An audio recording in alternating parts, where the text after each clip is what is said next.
फक्त लावा त्याला हातलं काय नाही बाहेर चला आधी आज आम्ही घेतलं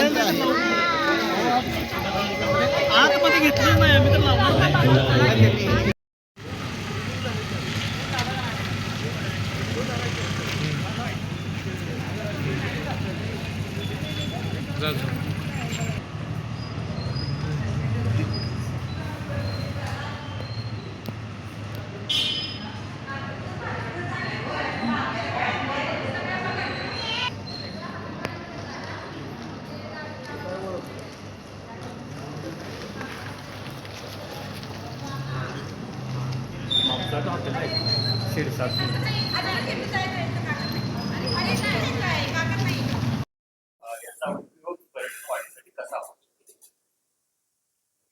पन्हाळगडाला फार मोठं ऐतिहासिक महत्व आहे आपल्या सगळ्यांना माहिती आहे आणि हे ऐतिहासिक महत्व टिकवून ठेवणाऱ्या अनेक गोष्टी आम्ही त्या ठिकाणी केल्या.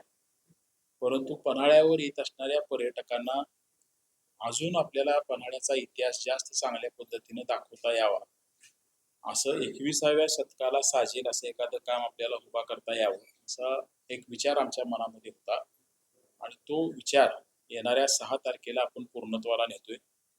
आणि 6 मार्च हा सुद्धा प्रामुख्यानं पन्हाळ्याचा विजय दिन म्हणून त्या ठिकाणी साजरा केला जातो. म्हणजे पन्हाळगड स्वराज्यात येणं ही गोष्ट एवढी महत्वाची होती की ज्या वेळेला पन्हाळगड जिंकल्यानंतर महाराज या ठिकाणी आले त्यावेळेला सोन्याची फुलं उधळून खरं तर त्यांचं स्वागत त्या ठिकाणी केलं गेलं. आणि मला वाटते ह्या दरम्यानच तो कार्यक्रम असल्यामुळं त्या वर्षीच महाशिवरात्र त्याच्यानंतर आली आणि महाशिवरात्रीला मग मला वाटतं 1.25 लाख चाफ्याच्या फुलांच्या मध्ये सोमेश्वर तलावातल्या महादेवाचा तो अभिषेक झाला, एवढं ते महत्व होतं. आणि म्हणून हा ऐतिहासिक दिवस पुन्हा लोकांच्या मध्ये न्यायचा आणि त्या दिवशी पन्हाळा वेगळ्या पद्धतीनं लोकांच्या देशाच्या जगाच्या समोर आणायचा अशा पद्धतीचा हा प्रयत्न आहे. आणि पहिला देशातला ऐतिहासिक लघुपट हा 13D तंत्रज्ञानाच्या माध्यमातून आपण त्यावेळेला लोकांच्या समोर आणतोय.